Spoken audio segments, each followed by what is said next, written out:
Ça parle un peu de ça, oui, ça parle un peu de ça, ça parle un peu d'en fait des réalités qu'on a dans notre figure, mais qu'un certain voile couvre nos yeux et nous empêche de voir la vérité telle qu'elle est directement sous nos yeux, alors qu'on la fait apparaître pour d'autres choses. Et puis c'est un peu le but toujours que ça a été ici sur l'autre monde, c'est d'essayer de déchirer ce voile qui couvre nos yeux pour vous présenter les choses telles qu'elles sont. Une de ces choses-là, ça fait quand même des années qu'on continue de parler de certains événements historiques qui se sont produits. Et il y a certains de ces événements-là qui manquent des pièces de casse-tête fort importantes pour vraiment qu'on puisse comprendre les tenants et les aboutissants de ces événements historiques-là. L'un de ces événements a été l'assassinat de JFK. Alors, évidemment, John F. Kennedy aux États-Unis.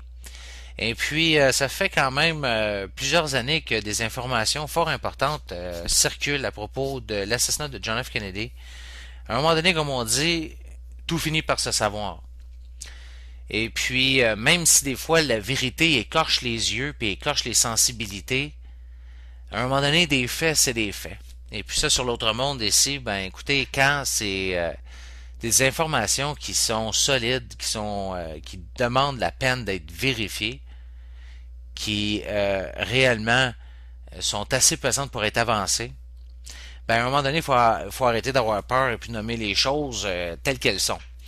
Et puis, vous allez trouver sur un blog d'un des collaborateurs ici qui envoie des informations fort importantes, des informations concernant les vrais motifs, en tout cas, peut-être, disons, un des motifs principaux qui a été depuis le tout début, en fait, de cette ère, depuis, en fait, la mort de John F. Kennedy, l'assassinat de John F. Kennedy, ont été gardés carrément secrets, ont été en fait cachés de la vie du public et puis en fait jamais discutés réellement.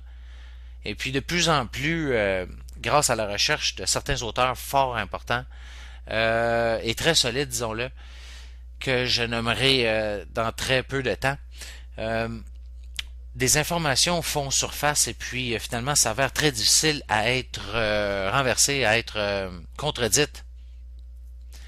Et puis, elle demande incessamment d'être analysée, d'être étudiée, d'être vérifiée. Et puis, évidemment, si tout s'avère être vrai, eh bien, à un moment donné, il va falloir rectifier les livres d'histoire et puis enfin annoncer la vérité au grand jour, n'est-ce pas? Et puis, c'est un sujet fort intéressant quand même qui a des répercussions encore jusqu'à aujourd'hui. Et puis, ça concerne en fait, comme je disais, des informations très importantes concernant finalement l'assassinat de John F. Kennedy. Et puis, il se trouve que l'arsenal nucléaire israélien est au centre d'une guerre secrète qui avait lieu entre John F. Kennedy et puis Israël. Et puis là, les informations que je vais vous tirer viennent d'un site vous allez trouver le lien sur les nouvelles internationales à l'entrée de cette, en fait, juste au-dessus du titre de cet article fort important qui s'appelle L'arsenal nucléaire israélien au centre de la guerre secrète entre JFK et Israël, que vous allez retrouver sur les nouvelles internationales cette semaine. Alors, je vous invite à découvrir effectivement et vérifier ces sources. Très important. L'impasse des relations israélo-états-uniennes sous John F. Kennedy a rendu fou de rage le premier ministre d'Israël à l'époque, Ben Gurion, à un tel point qu'il quitta subitement son poste de premier ministre. Pour Ben Gurion, la bombe nucléaire israélienne était littéralement sainte, sacrée. C'est l'objet de culte par excellence, le saint des saints d'Israël. Alors, je vous fais part de ces informations de cet article-là présentement. Par ailleurs, des documents récemment déclassifiés révèlent que JFK cherchait à forcer l'American Zionist Council à s'inscrire au registre des agents étrangers. Puis là, vous avez des hyperliens pour vérifier les sources, vidéos, émissions. Et puis, bien sûr, après sa mort, Lyndon Johnson, qui le remplaça, laissa tomber cette cette requête. Très peu de gens sont au courant de la guerre secrète qui opposait alors Israël et JFK, ce qui explique pourquoi Ben Gurion n'est jamais identifié comme étant l'instigateur de la conspiration visant à faire assassiner le président JFK. Bien sûr, le film d'Oliver Stone sur JFK mentionne toutes les connexions possibles. Donc, on parle celle hispanique, cubaine, la mafia, italienne, le FBI, CIA, etc.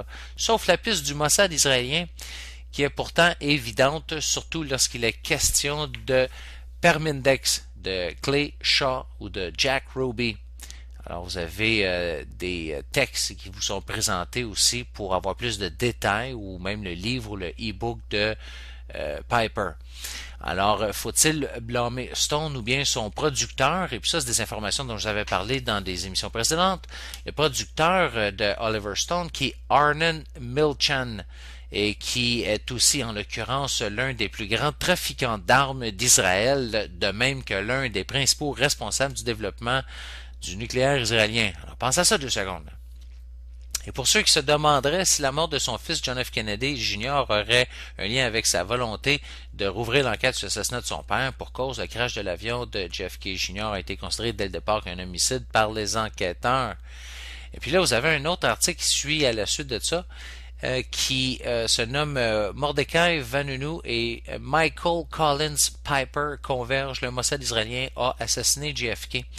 Alors, les informations précédentes dont je vous faisais part, dont beaucoup d'informations sont tirées de Final Judgment, est un livre de Michael Collins Piper que je vous avais à quelques fois parlé dans le passé ici sur l'autre monde, un auteur très solide dont je vous invite fortement à lire les ouvrages si vous voulez comprendre un peu en fait ce qui se passe réellement derrière les rouages du pouvoir, particulièrement aux États-Unis, et du nouvel ordre mondial. Alors, il faut arrêter de fabuler avec le nouvel ordre mondial. Il faut savoir vraiment qui, en fait, est ce gouvernement mondial qui cherche à s'instaurer en ce moment, qui est, en fait, la vraie main dirigeante mondiale. Hein. C'est celle, en fait, qu'on n'ose pas nommer, n'est-ce pas? Alors, un article qui a été écrit ici par Marc Denkoff qui vaut la peine aussi d'être lu en entier, dont je vais vous lire quelques extraits ici parce que ça vaut la peine que ça soit énoncé sur une émission de radio et enregistré sur les ondes et que ça puisse être dispersé à travers le net autant que ça existe en écrit. Il faut que ça existe aussi en version audio. Il faut que les gens soient capables de comprendre, d'entendre ces informations-là. C'est pas des fois, c'est pas tout le monde qui, en fait, ont envie de lire, de prendre le temps de lire tous des articles, un paquet de trucs comme ça. Alors, je vous extrais les plus importants passages. Et puis évidemment, tout le crédit va à ces auteurs fort importants. Vous vous rappelez ici de qui est Mordecai Vanunu, alors on va en parler évidemment dans cet article. Donc, ça débute ainsi. Les médias de nouvelles américains, pour toutes les raisons habituelles et les plus évidentes, ont systématiquement ignoré la nouvelle la plus explosive depuis des années, rendue d'autant plus pertinente pour le compte à rebours menant à un nouveau conflit au Moyen-Orient, alors que des rumeurs crédibles continuent à émerger comme quoi Israël et les États-Unis planifient un acte de guerre préventive contre l'Iran dans les mois à venir. Puis là, bon, on parle un peu de JFK aussi, chers auditeurs, parce que ça a été évidemment l'anniversaire de l'assassinat de JFK il n'y a pas longtemps, là, à la fin novembre. Hein, donc, vous voyez, c'est fort important de creuser ces informations alors que les occasions se présentent, les opportunités se présentent. La nouvelle qui figurait dans l'Express Newspapers of India le lundi 26 juillet cite le dénonciateur nucléaire israélien, vous vous rappelez, Mordecai Vanunu, attribuant au Mossad israélien l'assassinat de John F. Kennedy.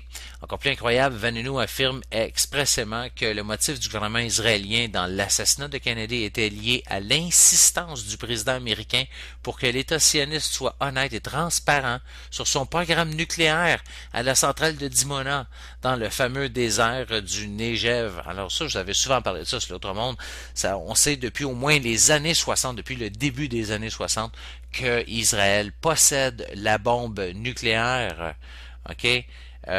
On a eu de façon clandestine le comment faire et puis le matériel qui a été donné à Israël ou acheminé vers Israël ou par Israël, notamment selon les informations qu'on a disponibles aujourd'hui, notamment de la part des États-Unis, de la France et de l'Angleterre, à tout le moins. Okay?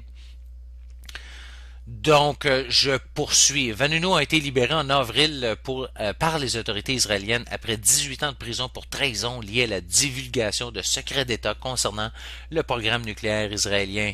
Sa sensationnelle accusation publique sur l'implication du Mossad dans l'assassinat de Kennedy pourrait tout simplement être rejetée comme étant le propos d'un homme mécontent ou déséquilibré, à l'exception d'un autre point. Michael Collins Piper, l'auteur de Final Judgment, The Missing Link in the JFK Assassination Conspiracy, donc en français traduction, Jugement définitif, le chaînon manquant dans la conspiration pour l'assassinat de JFK, aucune traduction française disponible présentement, avait déjà présenté une explication concernant la participation directe d'Israël dans l'assassinat de John Kennedy à Dealey Plaza le 22 novembre 1963, qui est à la fois plausible et convaincante. Le témoignage de Vanunu vient simplement souligner et corroborer l'explication que Piper a présentée il y a une décennie. La convergence des thèses de ces deux hommes est extrêmement inquiétante. Alors c'est fort important parce qu'effectivement ça vient d'un homme qui a accompli des recherches fort poussées et en fait jusqu'à présent en fait non contredites. Et puis de celui Vanunu, qui a été célèbre pour avoir été emprisonné par Israël, pour avoir révélé en fait des photos et puis l'existence non seulement de laboratoires, en fait d'une centrale nucléaire où l'on produit évidemment des bombes nucléaires. Alors, vous voyez, ces deux sources quand même fort importantes. Alors, Piper apprend au lecteur de Final Judgment, qui est un livre fort intéressant à lire sur le sujet, que 1963 s'est avéré être une année pivot dans le conflit jamais révélé publiquement opposant le 35e président des États-Unis et le premier ministre israélien David Ben-Gourion, principalement sur le refus d'Israël de soumettre son opération de Dimona à l'inspection de l'Agence internationale de l'énergie atomique. Ah, ben gadon. Alors ça, c'est en 1963 et puis, comme je vous disais, selon les archives qu'on a, on sait depuis au moins que 1964 qu'Israël possède en fait la bombe nucléaire, donc et puis évidemment des sources qui tendent à remonter même avant ça. Donc ce conflit est évidemment très intéressant ici. Évidemment que là, tout l'ironie historique prend son sens lorsqu'on voit Israël pointer du doigt l'Iran aujourd'hui, vous comprenez? Depuis 1963, à l'insistance de JFK, on demandait à Israël de la transparence et de déclarer et de faire inspecter et suivre par les États-Unis son programme de développement nucléaire, principalement de développement d'armement nucléaire. OK? Donc, fort intéressant ici. Et accessoirement d'arriver à une entente avec les Palestiniens. Il discute ensuite des principaux acteurs présumés du complot d'assassinat lui-même, corroborant les recherches des chercheurs respectés de l'assassinat de Kennedy, tels Anthony Summers du Royaume-Uni et le professeur Jim Marrs de l'Université du Texas. Les lecteurs des travaux de Summers et Marrs sont intimement familiers avec des noms comme Sam Giancana, Johnny Rosselli, Carlos Marcello, Guy Bannister, William Harvey, William Sullivan, George de Moranchild, James Jesus Angleton, Richard Helms, Alpha 66 et Santos Traficante. Typiquement, les liens démontrés de ces individus avec les syndicats du crime organisé, avec la communauté des Cubains anticastristes, exilé au début des années 1960. Alors, on continue, et avec un élément de l'agence centrale du renseignement impliqué dans les deux premiers groupes, aurait abouti à des conclusions provisoires comme quoi le nœud du complot contre Kennedy impliquait une convergence d'intérêts de ces trois constituants clés impliqués dans un triumvirat sordide délibérément caché au public américain il y a 40 ans par la commission Warren. Piper ne discrédite aucunement cette conclusion de ses prédécesseurs sur les circonstances ayant conduit certains individus à participer dans un complot pour assassiner le président. Il démontre simplement ce qui a été caché jusqu'à aujourd'hui, que ceux identifiés par la recherche universitaire méticuleuse de Summers, Mars et d'autres ont même des associations démontrables avec le lobby israélien et les services de renseignement israéliens. La thèse de Final Judgment à cet égard est principalement construite sur l'importance clé de Meyer Lansky en tant que véritable acteur d'importance dans le crime organisé américain des années 50 et 60. Le supérieur de Giancana, Rosalie Marcello, Mickey Cohen, Mickey Weiner, Mo Dalitz, Frank Costello et d'autres mentionnés précédemment en tant que participants au complot contre Kennedy. À son tour, le rôle de Lansky, en tant que sioniste engagé et laveur de fonds pour l'État d'Israël, impliquait des liens directs et palpables entre son empire criminel, ses banques de Miami, et la Banque de Crédit International, la BCI, à Genève, en Suisse. Cette dernière entité a été le Centre européen de blanchiment d'argent pour les activités mondiales. Et puis vous avez M. Lansky, en fait, de M. Lansky, puis la BCI, à son tour, a été dirigée par un banquier israélien, le rabbin Tibor Rosenbaum, ex-directeur des finances et de l'approvisionnement pour le Mossad israélien. Alors, vous voyez les liens, là. Piper démontre ensuite que la BCI est un actionnaire principal dans une société basée à Rome qui est appelée CMC Permindex, dont le président du conseil d'administration était nul autre que Louis M. Bloomfield de Montréal, au Canada, un important collecteur de fonds pour Israël et opérateur connu du renseignement israélien. CMC Permindex, à son tour, se révèle être l'un des principaux points d'intersection qui met le mystérieux Bloomfield en contact direct ou indirect avec Clay Shaw, qui était la principale cible de l'enquête de Jim Garrison à New Orleans. Guy Bannister, James Jesus Angleton, le chef de la section 5 du FBI, William Sullivan, qui a dirigé l'enquête du FBI pour la commission Warren et a servi comme agent de liaison du FBI et ami d'Angleton, l'ex-président cubain Carlos Prios Ocara, qui est un trafiquant d'armes avéré partenaire d'affaires de l'assassin d'Oswald Jack Ruby, Ernest Israel Japheth, ancien directeur en fait et président de la banque israélienne Leumi, Shaul Heisenberg, un personnage clé dans le développement de la bombe nucléaire d'Israël et participant avec Rosenbaum dans la banque d'échange suisse-israélienne. Les éléments de l'organisation armée secrète nationaliste française, OAS, l'agent de la CIA Theodore Shackley, le chef de la station de la CIA à Miami au moment du plan de la CIA Lansky pour assassiner Fidel Castro, et Abbé Feinberg, un homme d'affaires juif de New York, employé par Ben Gurion comme agent de liaison pour des réunions secrètes avec le président Kennedy, dans le but de régler les différends des deux parties au sujet de Dimona. C'est donc les liens et les acteurs BCI et CMC Permindex que Piper emploie pour démontrer que les joueurs, les alliances et les actifs ont été fermement en place pour amener ceux qui ont les motifs, les moyens et l'occasion réunis dans un complot qui a abouti à Dallas. Et puis après ça, on ajoute dans cet fort important article, pour terminer avec ça un peu, là, que secondairement, Piper renforce sa thèse en montrant quels ont été les résultats pour Israël à la suite de la tragédie de Dallas en novembre 1963. La suppression de Kennedy a mis un terme aux exigences américaines pour les inspections du programme nucléaire israélien par l'Agence internationale de l'énergie atomique et l'accession à la Maison-Blanche de Lyndon Johnson, dont les liens de longue date à Meyer Lansky et Carlos Marcello avait aidé le jeune va-nu-pied du Texas, Hill Country, lors de son arrivée au 1600 Pennsylvania Avenue. Plus important encore, l'arrivée de Johnson dans le bureau ovale a représenté un changement radical dans la politique américaine au Moyen-Orient, établissant, selon Piper, la direction Israël d'abord adoptée par chaque sous-secrétaire d'État à partir de LBJ, au détriment de l'indépendance du gouvernement américain face à l'influence indue du lobby israélien, du maintien de la paix régionale et de la stabilité dans la zone la plus dangereuse du globe et tout vestige d'espoir de bonnes relations politiques américaines avec le monde islamique.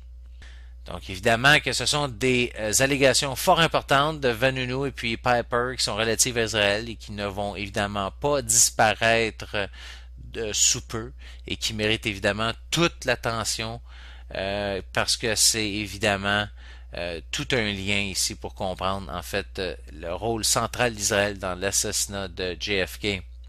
Et puis évidemment que, comme je vous disais, toutes ces informations vont être en lien là, sur le blog Les Nouvelles Internationales. Évidemment, vous allez voir des nouveaux liens aussi d'articles qui ont été écrits par Michael Collins Piper par rapport à les liens israéliens et Rothschild avec l'assassinat de John F. Kennedy. Alors, plusieurs articles que vous allez voir autant en anglais qu'en français. C'est quand même assez important de comprendre l'histoire parce que ça a des répercussions, particulièrement celle-là jusqu'à aujourd'hui, puisque l'État d'Israël possède cette bombe nucléaire et puis ça a été le prix de ça a été la mort d'un président qui était fortement aimé du peuple et puis qui finalement aurait pu changer bien des choses. Alors voilà quoi. Donc on va faire une petite pause musicale, chers auditeurs.